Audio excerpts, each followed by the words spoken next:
Hi everyone, this is Ervin from ESCBubble, and joining me in today's interview is Sarah Bonnici, one of the 12 finalists in Malta. Sarah, how are you doing? Hello, I'm fine, thank you. How are you doing? Doing great. Great. First of all, tell me, how did you decide to enter Malta Eurovision this year and why Loop? I've always been a big fan of Eurovision, like ever since I was a young kid. In fact, I took part in the Junior Eurovision, the Maltese selection, and I also was a backing dancer and singer the year after with the Maltese delegation in Belarus in the Junior Eurovision. So, like ever since I was young, I really liked Eurovision, and it was like always my dream to take part in Eurovision and obviously represent Malta.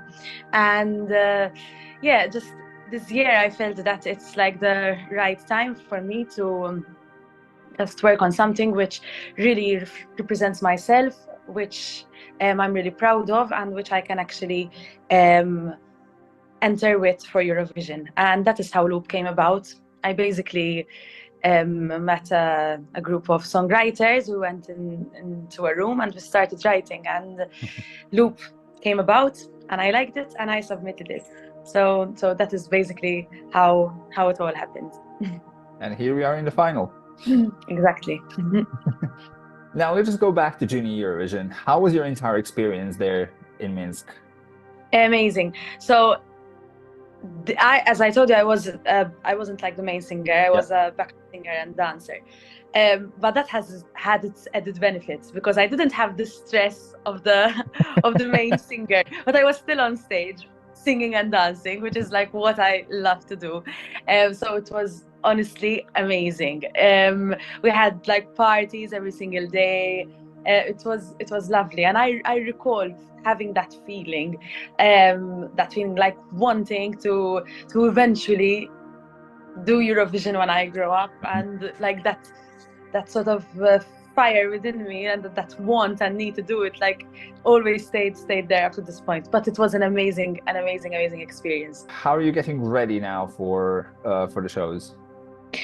Obviously, a lot of preparations Mhm. in terms of not only like the performance, obviously in terms of the performance, so like vocal lessons, rehearsals with the dancers and everything, but also like for my outfit, Mhm. preparations for hair, makeup, and everything. But like the usual things, rehearsing and trying to do our best to make sure that we deliver the absolute best product, like what we could possibly um, deliver, like the best product we can possibly deliver. Mhm. Now, who are the dancers who is going to be joining you on stage, and what can you tell us about your performance? What can we Okay. expect? So I can't reveal much, obviously. I have four dancers. Yeah, four. And they'll obviously be joining me on stage. I can't reveal much, but definitely there's going to be dancing. And I'll stop there. And tell me, how was the shooting of the video clip? Amazing. I always love shooting music videos. It's Mhm. something I really like. So for me, like that is something I always enjoy doing. It was very stressful because we had very tight deadlines Mhm. to prepare and finish the music video. So that was like quite intense, and it was like literally a full day. I spent from 8 a.m. in the morning till I think 4 a.m. in the morning. Oh, wow. So yes, a lot of time. But it was all worth it. I really love these things, so I really enjoyed filming it and enjoyed the process, and now I'm very happy with the final product. And tell me, you're obviously a big Eurovision fan. What would it mean to you personally to win Multi Eurovision and to go represent your country in Malmö? I mean, it would be amazing. Like it's a dream, and it has always been a dream.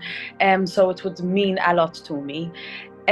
However, and I'm very like being very honest about this. For me, the most important thing, like winning is great, but like the most important thing for me is to give a good performance. And I'm genuinely saying this because that really is very important to me, because I seek happiness from like within and from the performance. I want to be proud of what I do in the performance. So for me, that is the most important thing, because I obviously worked so hard, and I'm sure like all the other contestants, but there's a lot of hard work involved in this, a lot of effort, and it's my career at the end of the day. So mostly what I want is to give a great performance, is to deliver the song in the best possible way. If I manage to do that, and I'm working hard to do so, then I'd be super happy. Then winning would be amazing. Like it would be a bonus. But you know, I'd rather be super happy with the performance, and then like the winning is just obviously great. There's the cherry on top being of the happy. cake. Yeah, exactly. That's it. But I'm genuinely very after and seeking a great performance, mainly. And what's going to be next for you after this Malta Eurovision, and well, after maybe Eurovision as well? Obviously depends what happens, but I have a song as well which I wrote before Eurovision, which I have a music video as well, so I would be obviously releasing that. I was obviously keep on working on my music, because this is my career now. I was an accountant, but I quit the profession to focus solely on music. So obviously it would be just music, and a lot of work related to music for me, which is just amazing. Well, thank you very much, Sarah, for this lovely chat. I wish you the very best of luck in Malta Eurovision, and we might see you in Malmo, who knows? Thank you very, very, very much for having me. It was a real pleasure talking to you. Thank you.